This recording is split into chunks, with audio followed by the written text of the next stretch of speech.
Hello and welcome to episode 644 of the official EstablishTheRun.com podcast. My name is Adam Levitan. I'm one of the co-founders here at ETR, and we are coming off of a leveling war kind of week. Yes, that's right. As more and more people understand how important ownership is in DFS tournaments, I mean, you can really see it in the Sims. Things like X guy at 30% in Y lineup is horrifically bad, but X guy at 15% owned in the same lineup is elite. So an example of leveling from the past week, we had Raheem Mostert projected for around 30% ownership in large field. Wanted to go higher on his ownership, but there was so many awesome running back plays on DraftKings this past week. And typically in large field, things get smoothed out more due to people using optimizer constraints, etc. But Raheem Mostert came in at a whopping 49% owned in the slant. Now, I suspect, I bet a lot, that if we had projected Raheem Mostert ownership at 49%, he would have come in around 30%. And that's like the exact definition of a leveling war. On a smaller scale, I only made one tournament team on Fanduel this week, but it was a good one. Ended up finishing third in the $888 buy-in. I was just so tilted that I leveled myself at tight end. For those of you who don't play on FanDuel, Evan Ingram was just 5,500 over there, basically the same price as far more dusty guys like Ertz, Schultz, Logan Thomas, Kyle Pitts, which was a big difference from DraftKings this past week, where Evan Ingram was 1,000 more than that other tight end group. So I thought for sure in small field, where people play the best plays more often, that Evan Ingram would be outrageously owned on FanDuel. Thought I would get Logan Thomas at a fraction of Evan Ingram's ownership. Turned out that in the 888 on FanDuel, Logan Thomas, who I played, was 15%, and Evan Ingram was 27%. If I had known that before the slate, that everybody leveling themselves and Ingram would only be 27%, I for sure would have played Ingram, and finished second instead of third. Tons more examples like this. Just think it's important and it's something to be aware of as the evolution of DFS continues and more people are thinking about ownership in smart ways. One other somewhat related thing I did want to note is cross-site pricing and how that affects ownership. So what I mean is that when a guy is clearly a great play, is going to be massive chalk on one site, say DraftKings, but is overpriced on another, say FanDuel. An example this past week, going back to Raheem Mostert, 6,400 on DraftKings was obviously at least, $1,000 too cheap on DraftKings. But on FanDuel, Mostert was a massive 8,500. For reference, that was 400 more than Dave Montgomery, 500 more than Josh Jacobs, 800 more than Travis Etienne, 900 more than Bijan Robinson. Second highest salary on the entire slate at running back was Raheem Mostert on FanDuel, only behind Christian McCaffrey. So even though everyone knew Raheem Mostert was an awesome play, Opto Bros won't get him as much at this 8,500 FanDuel tag. Ham builders likely choose to get their exposure to Mostert on DraftKings where he's so much cheaper. And then what happens is that on FanDuel, Raheem Mostert ended up 26% in small field, whereas on DraftKings in small field, he was around 70% owned. So just one more thing to think about there. One more note I wanted to make ahead of this week. I'm sure most people don't care at all. No one cares, but I'm going to be more focused on FanDuel cash this week than DraftKings cash. I'm going to do the Sunday night review article on FanDuel cash. There's no grand scheme or ulterior motives behind this. Honestly, just been feeling in a rut in DraftKings cash and want to change it up and play a different style of game. And it's certainly much different style. Half PPR, no bonuses. Pricing is very different at certain spots. I do prefer to play when the pricing is looser. And, I'm not saying it's like drastically looser on FanDuel, but it is a little bit looser. And I think that suits me better. Maybe not everyone, probably not everyone, but just for me, I prefer looser pricing the better. And yeah, I mean, the truth is that I have done well in high stakes head-to-heads this year. So my head-to-head ROI on DraftKings looks really good, 21.09% so far this season in terms of ROI in head-to-heads on DraftKings. However, I've only been winning about 50% of my head-to-heads. My lifetime win rate in DraftKings head-to-heads is around 62%. And so I've made a ton of mistakes, just haven't felt comfortable very much. I've been fortunate to run well in high stakes, to get a 21% return overall, but 50% win rate is just, unacceptable. And yeah, so just my thinking. One thing kind of related to this, it's just so hard to be overly data-driven on FanDuel because they don't provide us with CSVs of the contest. It sucks for transparency, sucks for being able to find signs of collusion or cheating or whatever, but it does make it far more difficult to figure out what's quote unquote right when there's not as much data to analyze. And so I think that benefits me to some degree. A bit of a different example because, this is best ball. But to me, like the worse the tech, the worse the UX, the worse the UI, the better. Because I'm not playing for, the love of the game or to have a smooth user experience on the app or whatever. I don't give a shit. I'm trying to win as much money as possible. Like DraftKings Best Ball in 2022, they didn't have an upload rankings function. You could not upload rankings to their Best Ball. You could preset rankings manually, but no upload.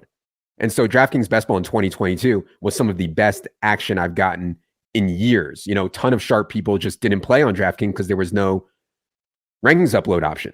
And the people that did play Best Ball on DraftKings were just drafting off of this horrific ADP. In 2023, this year, DraftKings adds rankings upload to their Best Ball product and the entire dynamic changes. Of course, it's way tougher. And to be clear, I'm not complaining. Like if I ran DraftKings, of course I'd add rankings upload. Of course I'd have CSVs of DFS contests, That's good for business. Their job is not to ensure that people can make a living by grinding their cocks. It's our job to find good action. Okay, hope that all makes sense. Last thing on cash. Obviously, somehow, in some outrageous version of this sim, I am a pseudo celebrity. So I am plenty used to people trolling me, talking shit to me, saying outrageously mean things. Honestly, does not bother me at all. I totally get it. Comes with the territory. But what I don't understand is the people who love to come to tell me how bad I play when I post a review article on Sunday night. Like, you guys do realize that the whole point of this is we can play. Like, I'm really not trying to be a hardo. But if this stuff is so clear to you before lock, if I'm so bad, if it's so easy, and I don't mean so easy to tell me I'm bad after the slate, if it's so easy before the slate, then just play me for any amount that you'd like and you're making money. Don't come to the slate to tell me how bad I am after. Well, actually, let me qualify that. Do come tell me how bad I am after the slate. That's totally cool, but only if you actually played, only if you actually want to play me. I mean, I'm posted every week, low stakes, high stakes, whatever. I'd at least respect the post-slate analysis of how dusty I am if you played. The hindsight bro with absolutely no skin in the game is just embarrassing, much more embarrassing than playing poorly like I have been this year. So yeah, sorry. Had to get that off my chest. All right. Want to answer listener questions before I do. The NBA, it starts on Tuesday, the 24th, 1 week from today.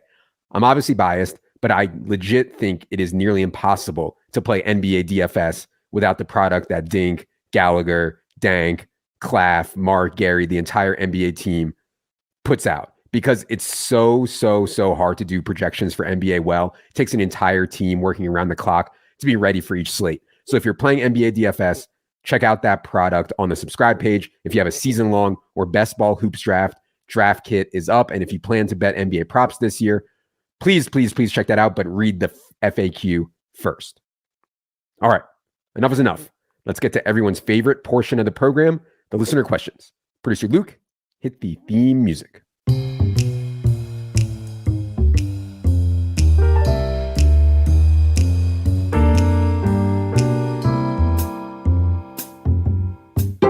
All right. Appreciate the questions from everyone. Got an insane amount of good ones. I'll probably do these for the next, 3, 4, 5 weeks.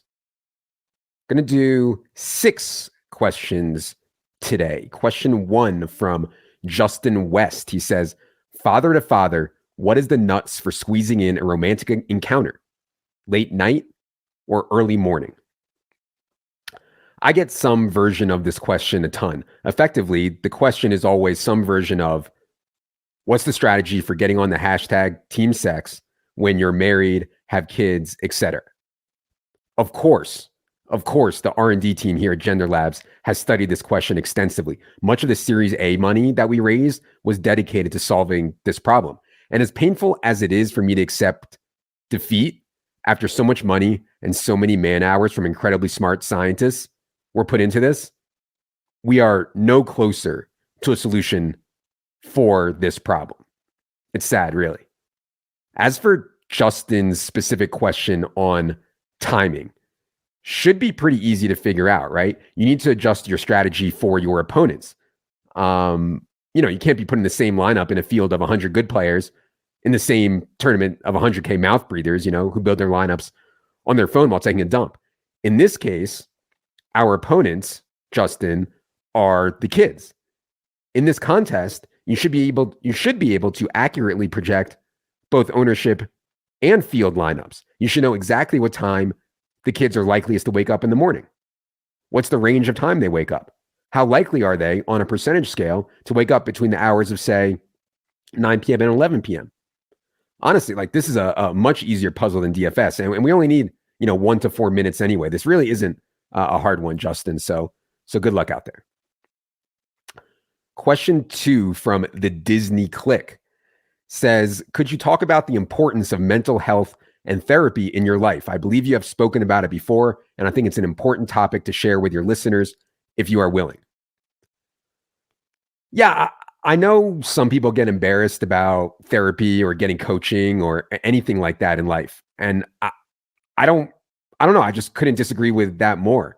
To me, it's a absolute no-brainer. I mean, stone cold lock that I will trade a little bit of money and or time to get better at something I spend a lot of time on or is important to me, and that includes life. Like, the most important thing is trying to be better at life and be better for the people around you. So I would never, ever be too proud to get any kind of coaching. Like, never be too proud to get coaching in, say, poker or in DFS. Even if I got nothing from it, it's still so wildly worth the swing at it. I mean, let's say I get 10 hours of coaching in poker. 9 hours and 50 minutes of it is a total waste.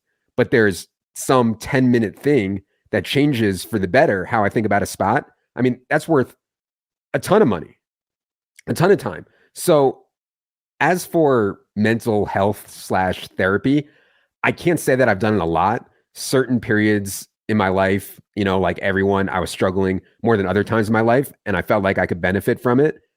And I did it. And honestly, I probably should be doing it even when I'm not struggling, even when I feel like I'm not benefiting from it for the reasons I just said. There's no downside really. It's only upside. It doesn't take much to have an impact.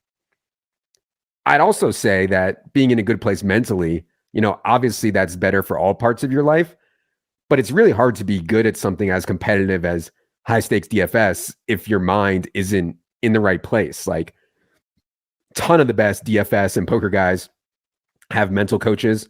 Ton of pro athletes have mental coaches.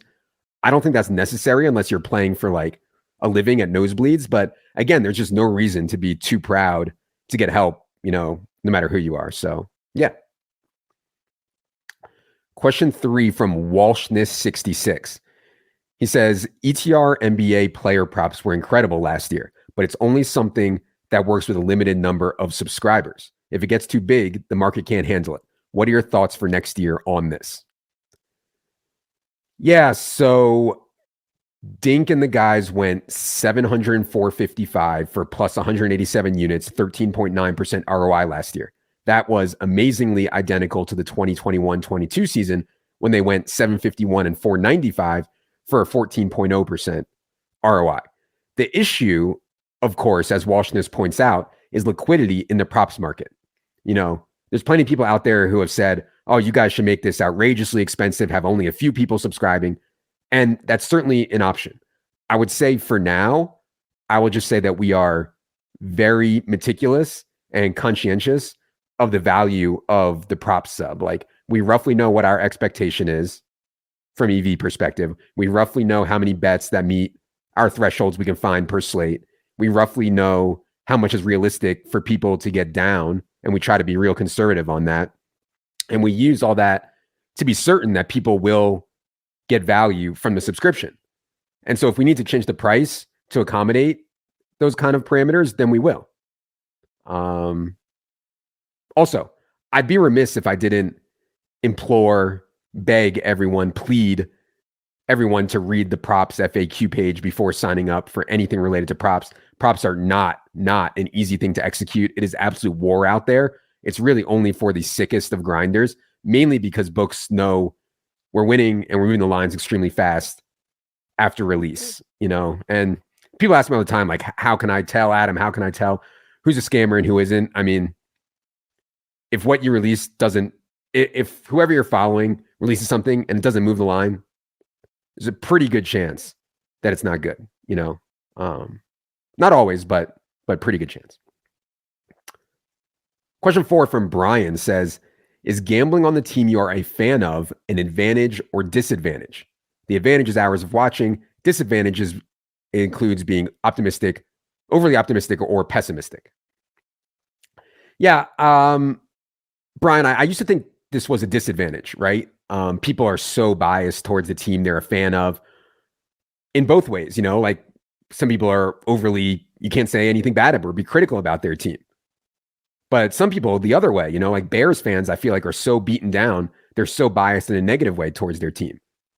But these days now, I actually do think that people who are super fans of teams, not full-blown laundry bros who are just idiots, but thoughtful fans who can be rational, see positives and negatives, follow every practice, read every article, listen to every press conference, watch every game, are thoughtful about it. Undoubtedly, I think these people have an advantage when it comes to analyzing that team. If I have a Patriots question, I ask Thorman. He's a Pats super fan. Leone is a fucking Bills meathead. I mean, can you guys believe that? I mean, Leone literally goes to games. I mean, first of all, can you imagine that? But then he jumps off of cars onto tables at tailgates. So yeah, I go to Leone if I have Bills question. When I was living in Philly, I wasn't a fan of the Eagles. I grew up in Virginia, not Philadelphia. But when I was living in Philly, I wasn't a fan, but I couldn't help but understand more about the Eagles than other teams because I was just immersed in it everywhere. So yeah, I'm always going to think that if you are a smart, rational person, the niche within a niche stuff is always best everywhere in life. But definitely in this case, someone tells me their niche is following every word about the Lions, and you can tell me what you think the running back usage will be on Sunday. Fuck yes, I'm listening. What I don't want to hear from these people is what the coaches should do. I mean, it would be impossible for me to care less about what NFL coaches should do. We need to know what they will do, right? I mean, that should be a no-brainer. Question 5 from Griffin. He says, could you discuss your strategy with lineup construction across 3-max contests? Do you generally play more chalk or approach it with the same mindset as a larger GPP tournament? Yeah, Griffin, I think it's not about 3-max as much as it is about contest size. I think it's just important to adjust your GPP teams for how many people you're playing against, regardless of what the max entry is. So, for example, the team I played this week in the 888 on Fanduel, there were only 99 people in that field. I played Tua, Waddle, Tyreek, and Raheem Mostert. Probably could have even added Salvon Ahmed in there. He was super, super cheap on Fanduel. I can do that in a 99-person field because I don't need the nuts or anything close to it. I really only had to get one thing right for this lineup to hit, and that was, will the Dolphins be the best performing offense on the slate, and will it be concentrated to the guys that I play? And yeah, I mean, I thought the Dolphins checked every box in there. I had Chuba Hubbard in there as well. Could have played Thielen too in this, because again, if the Dolphins hits in the way that I need to win the tournament, well, I get a ton of Bryce Young dropbacks as well. I would not have played this team in something with, say, 1,000 entries or more because, maybe it would have worked and maybe it can work. I'd have to look at the sims to see if it's profitable, but I would not have played the Tua triple in a field size that big I don't think. One other thing I'd say about 3 max, just be aware that the best plays are going to be more owned there, more hand builders in 3 max. Play the best plays has been hitting at a really high rate the last couple of years. And Sims are showing team play the best plays as right as I fucking knew all along, but never executed it. So like I saw Raheem Mostert as much as 70, 75% in some single entry, 3 max high stakes stuff. I think that's a fade, or at least would need a really contrarian low product ownership around it. Whereas in a 99 person field, maybe you can make some other assumptions. Question 6 from Eric says, I've been doing weekly DFS head-to-heads versus my son, age 12. He's beating me 4-1 through 5 weeks. For how long can I play the small sample size card? Related question. What's worse parenting? Beating him and crushing his dreams, or losing and making excuses? My God, that's humiliating. That's just humiliating, Eric. You got to get it together, bro. First, I'd say on the parenting stuff, I never let my kids beat me, ever. I mean, I guess it's probably just because I have a real competition problem. All I ever want to do is compete and hopefully win. It's really a sickness, though. All I ever want to do is compete. But more importantly, I just think it won't mean anything to the kids when they can actually beat me, which is honestly not that far off. But if I let them win now, what is it going to mean when they can actually beat me? So yeah, I play heads up, sit and go poker against my 8-year-old. He loves it. He somehow has no fold button. It's actually a good strategy for heads up, no limit, which is wild, but probably bad for him to be learning long-term. But anyway, I just wait until I have something like middle pair, put all the chips in, and he calls with any 2 cards. And at some point he'll learn, and that's way better for him than just letting him win. So yeah, Eric, I would say go all out to beat him in your DFS head-to-head games. If you don't beat your 12-year-old, then I think it's time to retire. GG. All right. Thanks to everyone for tuning into this week's solo pod. Appreciate you all. We'll be back with 2 more podcasts today. Waivers with Sam, and then team by team with Silva tomorrow. Rest of season top 150 show. Be sure you are subscribed on the YouTube. Ton of content on there that does not hit this pod feed, and maybe more coming soon. For producer Luke, for the most beautiful beast in the world, Jerry, I am Adam. Good luck, everybody.